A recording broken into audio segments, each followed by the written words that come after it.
Everyone, कैसे हैं आप सब। तो आज की इस वीडियो में मैं आप सभी बच्चों को FOIP सेमेस्टर 1 में आप सभी बच्चों का अंडरस्टैंड इंडिया का जो पेपर होगा वो बेसिकली MCQ आपके यूनिवर्सिटी में आया हुआ है। तो यहाँ पर आपका जो MCQ पूछा जाएगा उसमें से एक टॉपिक हम लोग आज कवर करने वाले हैं जिसमें कॉन्स्टिट्यूशन जो सवाल बन सकता है, यानी कि हमारे संविधान से बेसिक जो सवाल पेपर बनता है। तो आज का ये टॉपिक अगर आपको पसंद आए तो वीडियो को लाइक करिएगा, चैनल पर अगर न्यू आए तो चैनल को सब्सक्राइब कर लीजिएगा, साथ में बेल आइकन पर क्लिक कर लीजिएगा ताकि इसी प्रकार पल पल की हर वीडियो का नोटिफिकेशन आपको जो मिलता रहे।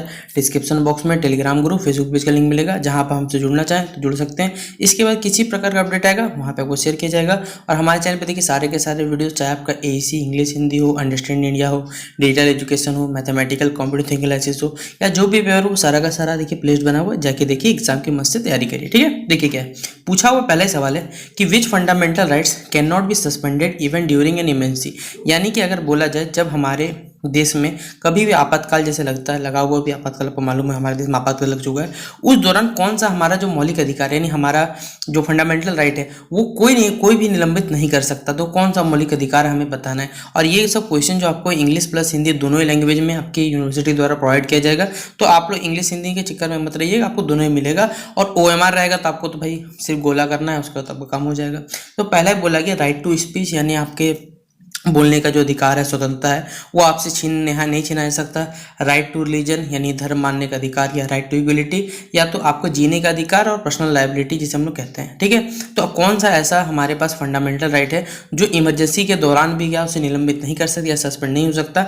वो जीने का अधिकार या जीवन का अधिकार, right to life and personal liability क्या हो जाएगा इसका, ऑप्शन नंबर डी इसका राइट आंसर हो जाएगा। ठीक है, अगला सवाल बोला गया कि the fundamental rights are mentioned in. जो फंडामेंटल राइट्स है बेसिकली हमारे, सॉरी फंडामेंटल राइट्स बोला बच्चों, देखिए एक होते हैं हमारे पास ड्यूटीज, एक होते हैं हमारे पास राइट्स। यानी राइट्स मतलब हो गया हमारे अधिकार और ड्यूटीज मतलब हमारे कर्तव्य। जैसे हमारे संविधान ने हमें क्या किए हैं, फंडामेंटल राइट्स दिए हैं, और उसी संविधान ने देखिए हम भारत के सभी नागरिकों को क्या है कुछ कुछ कर्तव्य निभाने, हर भारतवासी का काम होता है कि हमें क्या करना है, कुछ कुछ कर्तव्य अपने देश के लिए निभाना है। तो फंडामेंटल जो ड्यूटीज है वो हमारे संविधान के किस भाग में मेंशन, यानी किस पार्ट में देखिए इसका जिक्र जो किया गया ये आपको बताना है। पार्ट 4A में, पार्ट 4 में यानी कि भाग 4 में, भाग 3 में, या फिर जो शेड्यूल यानी अनुसूची 4A के तहत किया गया है। तो किस में हमारे पास मौलिक कर्तव्य उल्लेख किया गया है, वो संविधान के भाग 4A में इसका क्या है उल्लेख किया गया है। तो ऑप्शन नंबर क्या हो जाएगा, A नंबर इसका राइट आंसर होगा। अगला सवाल है कि which of the following article of the Indian constitution contains fundamental duties. देखिए अभी हमने क्या पढ़ा, संविधान के किस भाग में हमने बताया कि जो हमारे मौलिक कर्तव्य है उनका वर्णन किया गया है। तो हमने पढ़ा भाग 4A में पढ़ा हमने। ठीक है, इसमें पूछा गया है कि जो हमारा संविधान है, संविधान के किस हमारे पास अनुच्छेद में बताना है कि जो मौलिक कर्तव्य है उनका कैसे वर्णन किया गया है। तो आर्टिकल 51A के तहत यानी 51A के तहत जो भी हमारे मौलिक कर्तव्य यानी कि फंडामेंटल जो ड्यूटीज है उनका यहाँ पर कह सकते हैं बारे में जानकारी दिया हुआ है। ये हमें 51A के तहत आर्टिकल में बताया जाता है। फिर अगला बोला गया कि which of the following are fundamental duties. देखिए पहले तो जान लीजिए टोटल फंडामेंटल ड्यूटीज कितनी होती है बच्चों, 11 होती है। ठीक है, लेकिन आपसे क्या पूछा गया है यहाँ पर कि इनमें से कौन सा हमारे पास फंडामेंटल ड्यूटीज है। सेफ गार्डिंग पब्लिक प्रॉपर्टी को आपको बचाना है या फिर सुरक्षा करना है, हमें अपने देश की अखंडता एकता को हमेशा बरकरार रखनी है, हमें क्या करना है साइंटिफिक टेम्परर और ह्यूमनिज्म यानी मानवता को बढ़ावा देना है, या फिर सभी के सभी जो कथन है वो दिए गए सही है। तो आप खुद बताइए ये सब के सब मानव हित में गिरे हुए कार्य, कोई भी नकारात्मक कार्य तो नहीं है। तो ये सब के सब कथन सही होंगे, इसलिए क्या हो जाएगा ऑप्शन नंबर डी क्या होगा इसका राइट आंसर होगा। अगला बोला गया विच ऑफ द फॉलोइंग कमेटी। देखिए इनमें से कौन सा जो कमेटी है यानी किस समिति की सिफारिश पे देखिए जो फंडामेंटल जो ड्यूटी यानी कि जो मौलिक कर्तव्य है उन्हें हमारे संविधान में शामिल करने का सुझाव दिया गया था। उस समिति का नाम बताना है। मल्होत्रा समिति, राघवन समिति, चौधरी चरण सिंह समिति, सॉरी ऑप्शन नहीं हमारे पास। ठीक है, यहाँ पर है हमारे पास स्वर्ण सिंह समिति और है नरसिम्हा राव समिति। तो कौन सी समिति थी जिसकी सिफारिश पे हमारे संविधान में मौलिक कर्तव्यों को शामिल करने का सुझाव दिया गया था, वो था स्वर्ण सिंह कमेटी या फिर स्वर्ण सिंह समिति। इसका option number C right answer हो जाएगा। अगला बोला गया कि which of the following articles of the Indian constitution contains the right to religious freedom. यानी देखिए हमें धार्मिक स्वतंत्रता यानी हम भारत के लोग हमें किसी भी धर्म मानने का देखिए अधिकार दिया गया। आपको जिस भी धर्म मानना चाहता है मान सकते हैं, लेकिन यह हमारे संविधान के किस अनुच्छेद के तहत इसे देखिए इनका जिक्र किया गया शामिल है। तो आर्टिकल देखिए 25 से 28 के बीच में क्या है इसका जिक्र किया गया है। तो आर्टिकल 25 to 28 क्या हो जाएगा इसका option number A right answer हो जाएगा। फिर अगला बोला गया विच of the following article of the Indian constitution guarantees equality before the law, यानी कहा जाए तो आपको मालूम होगा कि भारत में अगर हम अपने भारत की सिर्फ बात करें कि न्याय के लिए, न्याय के नज़र में ना कोई ज़्यादा, ना सभी के सभी लोग बराबर है, चाहे किसी भी पद पर हो। अगर बात की जाए कि अगर आप भारत के प्रधानमंत्री के कह सकते पद पर है, राष्ट्रपति के पद पर है, तो भी संविधान या कह सकते कानून जो है सबके लिए समान है। तो भारतीय संविधान को निम्नलिखित में से कौन सा अनुच्छेद है भारत के क्षेत्र के भीतर कानून के समक्ष समानता और कानून के समान सबको संरक्षण, यहाँ पर सबके लिए क्या है इक्वलिटी, और सभी के लिए देखिए इक्वल प्रोटेक्शन का लॉ दिया गया है। ये हमारे संविधान के किस आर्टिकल में बेसिकली मेंशन किया हुआ है। लेकिन हमारे भारत में हमारे जो कह सकते प्रधानमंत्री है उनके पद को देखिए सिर्फ एक एक्स्ट्रा बेनिफिट मिला हुआ है कि क्षमादान करने की शक्ति, या फिर कह सकते हैं आपने नाम सुना होगा कि जैसे 7 खून माफ होता, तो एक कह सकते हैं 1 खून माफ होता है, जहाँ तक मैंने सुना हुआ है, तो वो वाला शायद उनके लिए छूटा हुआ, बाकी सारे के सारे सबको नियम सबको सेम रहते हैं। तो ये इनका जो जिक्र है वो आर्टिकल 14 में क्या रहता है हमारे पास, इसका जिक्र मिलता है। तो ऑप्शन नंबर क्या हो जाएगा, बी नंबर राइट आंसर होगा। अगला बताया हुआ देखिए हमारे पास कि हमारे संविधान के यानी भारतीय संविधान का कौन सा अनुच्छेद जो है वो अस्पृश्यता यानी अनटचेबिलिटी को क्या करता है, समाप्त करता है, एबोलिश करता है, नहीं समाप्त करता है। आर्टिकल 18, आर्टिकल 15, आर्टिकल 14 या फिर आर्टिकल 17। देखिए हमारे संविधान में आर्टिकल 17 वो आर्टिकल है जिसके थ्रू जो अनटचेबिलिटी यानी अस्पृश्यता है उसे ये कंप्लीटली बैंड करता है। तो ऑप्शन नंबर क्या होगा, डी नंबर इसका राइट आंसर होगा। फिर अगला बताया हुआ है कि विच ऑफ द फॉलोइंग यानी इनमें से कौन सा कथन जो है वो सही है, राइट अगेंस्ट एक्सप्लॉयटेशन यानी शोषण के विरुद्ध अधिकार के निम्नलिखित में से कौन सा जो कह सकते हैं उदाहरण है वो सही है। Provision of traffic in human beings and force labour, यानी मान के चलते हैं आप सही बच्चों को जबरदस्ती कोई काम करवाता है, क्या ये आपका एक्सप्लॉयटेशन है। या फिर freedom as to payment of taxes from the permission of any particular, अगर आप किसी धर्म से बिलोंग करते हैं तो भाई आपको एक टैक्स देना पड़ेगा। या फिर protection of interest of minorities का इंटरेस्ट को बचाना, या फिर इक्वलिटी बिफोर द लॉ यानी नियम से पहले या कानून से पहले क्या सभी की इक्वलिटी बराबर है हमारे पास। तो कौन सा जो हमारे पास ऑप्शन है जो सही है राइट अगेंस्ट एक्सप्लॉयटेशन का, तो वो है option number A, provision in traffic in human beings and forced labour.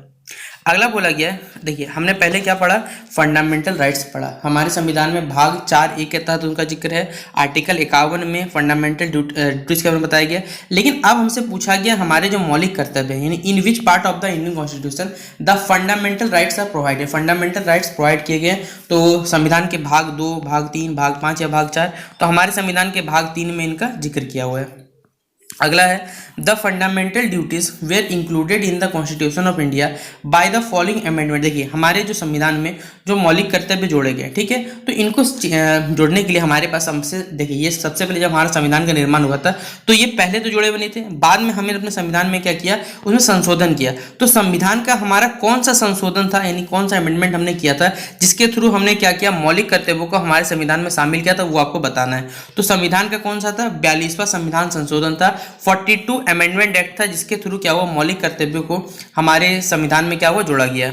फिर अगला बोला गया the chief minister is appointed by, देखिए किसी भी राज्य के जो चीफ मिनिस्टर होते हैं, मुख्यमंत्री जो होते हैं, उनका जो नियुक्ति करता है वो नियुक्ति कौन करता है, तो उसी राज्य के राज्यपाल करते हैं यानी कि गवर्नर करते हैं। तो ऑप्शन नंबर क्या होगा, ए नंबर हो जाएगा।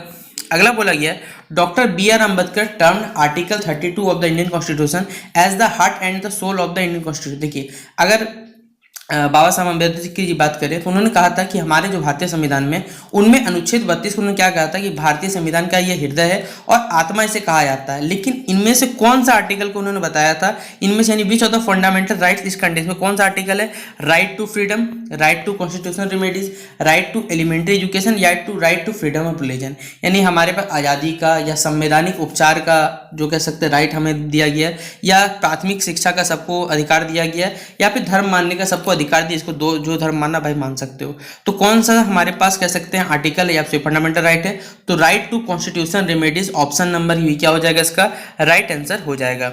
फिर अगला बोला गया prohibition of discrimination on grounds of religion, यानी धर्म के आधार पर, नस्ल, जाति, लिंग या जन्म स्थान के आधार पर भेदभाव का निषेध एक मौलिक अधिकार है जिसे निम्न में वर्गीकृत किया जाता है। यानी हम लोग जानते हैं कि हमारे देश में सभी लोग बराबर है, चाहे आप किसी भी धर्म के हो, किसी भी नस्ल के हो, किसी भी जाति के हो, किसी भी लिंग के हो, या आपका जन्म स्थान कहीं भी, सबको देखिए समान अवसर दिए जाते हैं। तो इनमें से कौन सा हमारा कह सकते हैं जो फंडामेंटल राइट्स उसके अंतर्गत आएगा, तो right to freedom of religion यानी धार्मिक स्वतंत्रता अधिकार आपको, राइट टू इक्वलिटी सबको समानता अधिकार, या राइट अगेंस्ट शोषण के विरुद्ध आपको अधिकार दिया हुआ है, या इनमें से कोई भी कथन सही नहीं है। तो निम्नलिखित में से कौन सा कथन सही हो जाएगा बच्चों, राइट टू इक्वलिटी समानता का अधिकार। अगला है which article of the constitution envisages free and compulsory. देखिए हमारे संविधान में ऐसा कौन सा अनुच्छेद है जिसके थ्रू 14 वर्ष तक की आयु के बच्चों को, जैसे आपको मालूम होगा क्लास 10 तक के जो बच्चे रहते हैं उनको निःशुल्क शिक्षा अधिकार, उनको क्लास 12 तक आजकल कर दिया है, पहले तो 10 तक था लेकिन अभी 12 तक स्कूलों में कर दिया गया है। जितने गवर्नमेंट स्कूल है वहाँ पर क्या है, आप 14 साल तक के बच्चों को क्या कर सकते हैं, फ्री एवं कंपल्सरी एजुकेशन देना जरूरी है। वो आर्टिकल 19 हमें बताता है, आर्टिकल 31 बताता है, आर्टिकल 32 बताता है या फिर आर्टिकल 45 बताता है। तो कौन सा हमारा संविधान है, कौन सा आर्टिकल है यानी अनुच्छेद हमारे पास, तो आर्टिकल 45 के तहत ये आता है। ठीक है, फिर अगला बोला गया है which article of the Indian constitution ensure that the state can not discriminate against citizen on the basis of. देखिए हमारे संविधान का कौन सा अनुच्छेद है, इसमें यह सुनिश्चित करता है कि कोई भी देखिए राज्य जो है किसी भी नागरिक के प्रति या कैसे विरुद्ध धर्म के आधार पर, मूल वंश के आधार पर, जाति के आधार पर, लिंग के आधार पर या फिर जन स्तंभ के आधार पर उसमें भेदभाव नहीं कर सकता। तो कौन सा आर्टिकल है हमारा, आर्टिकल 15 है। तो ऑप्शन नंबर क्या होगा, सी नंबर इसका राइट आंसर हो जाएगा। फिर बोला गया विच of the following is not a fundamental right. देखिए पहले तो कमेंट बॉक्स में बताइएगा, चलिए तो आप लोग सारे के सारे फंडामेंटल राइट्स और कितने टोटल फंडामेंटल राइट्स है हमारे पास। हमने भाग 3 में तो पढ़ा उनके बारे में जानकारी, लेकिन पूछा कि यहाँ पर फंडामेंटल राइट्स का कौन सा टाइप नहीं है वो आपको बताना है। तो right to equality, right to liberty, right to education, right against exploitation या तो राइट टू प्रॉपर्टी। तो इनमें से कौन सा नहीं है हमारे पास, वो हो जाएगा राइट टू प्रॉपर्टी। यानी कि अगर बात की जाए अगर आपका जमीन जायदाद जो भी है उसमें आपको यहाँ फंडामेंटल राइट्स नहीं दिया गया है, याद रखिएगा। ये स्टार्टिंग में था लेकिन 1951 के बाद शायद में भी से हटा दिया गया था। फिर बोला गया the Ritz for the enforcement of fundamental rights यानी मौलिक अधिकारों को लागू करने की जो रिट होती है वो किसके द्वारा जारी की जाती है, द पार्लियामेंट के द्वारा, द प्रेसिडेंट के द्वारा, द सुप्रीम कोर्ट या फिर द इलेक्शन कमीशन, किनके द्वारा ये जारी किया जाता है। तो ये जो रिट्स है तो ये किनको, ये जारी करने का अधिकार किनके पास है बेसिकली, तो हमारे भारत के सर्वोच्च न्यायालय यानी कि सुप्रीम कोर्ट ऑफ इंडिया के पास है। तो ऑप्शन नंबर क्या हो जाएगा, सी नंबर इसका राइट आंसर होगा। फिर बोला गया है हाउ मेनी फंडामेंटल ड्यूटीज, मैंने आपको पहले स्टार्टिंग बताया था कि टोटल हमारे पास 11 कह सकते हैं जो मौलिक कर्तव्य हमारे होते हैं, तो 11 हो जाएगा हमारे पास। फिर बताया गया the fundamental rights in our constitution are. देखिए हमारे संविधान में जो भी मौलिक अधिकार जोड़े गए हैं वो कौन से देश के संविधान से बेसिक प्रेरित है, कनाडा से, स्विट्जरलैंड से, यूनाइटेड किंगडम यानी यूके से या फिर यूएस से, यूनाइटेड स्टेट्स ऑफ अमेरिका। तो ये कहाँ से प्रेरित है बेसिकली, तो यूनाइटेड स्टेट्स ऑफ अमेरिका, इसलिए ऑप्शन नंबर डी क्या हो जाएगा इसका राइट आंसर हो जाएगा। तो इस प्रकार हमारा आज का ये 20 सवाल खत्म होता है, जहाँ पर पेपर में आपसे बच्चों यहाँ सवाल देखने मिलेंगे। वीडियो कैसा लगा जरूर बताइएगा और जितना हो सके दोस्तों को शेयर जरूर कर दीजिएगा ताकि हर बच्चे के पास ये प्रॉपर कंटेंट पहुंच सके। तो चलिए मिलते हैं इस वीडियो पे, तब तक के लिए जय हिंद जय भारत।